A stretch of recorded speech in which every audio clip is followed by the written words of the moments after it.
He was in a hotel. Waking slowly, his mouth sticky, he stared at the tan silhouette of a muscular man with outstretched arms, only realizing little by little, as his vision became less blurred, his head a little less heavy, what he represented, and that nothing in the setting was familiar to him. In a laborious, barely controlled slowness, he got up, opened a window onto the perspective of round-tiled roofs closing off old ochre facades with decrepit frescoes blurred by a flat, cold mist.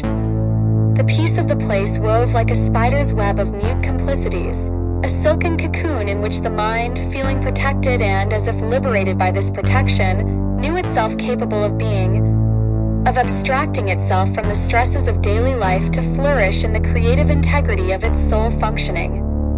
In the past, he had taken great care of the starling he had tamed. It was no longer of any use. It was as if there could be no clear surface, no cheerful colors, as if time always revealed the dark side of things. It was even the essential reason for his flight. In a laborious, barely controlled slowness, pressing the back of his neck, he stood up, opened a window onto the perspective of round-tiled roofs closing old ochre facades.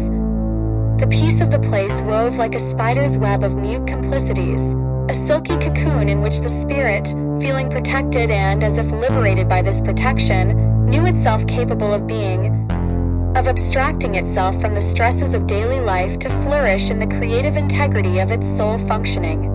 Then he wandered from church to church, from street to street, finally deciding to return to Saint Gregoire. The richness of his infinite hesitations of complete solitude that he experienced while walking continued without difficulty. He remembered. She had a resigned expression. She ordered a mascarpone. They were like beautiful bodies untouched by age. Had she said yes? Had she said no? He was a recruitment agent, he certainly was. It was a fleeting impression that left no trace, like a butterfly in the wind. He could only tear it away from a bad influence.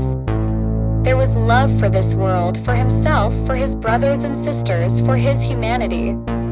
So he began to read all the books methodically. He should have stopped working. There were moments when he became totally aware of what he felt. He left the room and walked purposefully toward the parking lot. He looked at the world returned to silence through the telescope in his right hand. He imagined the measures that had been taken to ensure that the tree would not disappear completely. He understood that it could not make a sound. He had tried to imagine a human being in the windswept sand.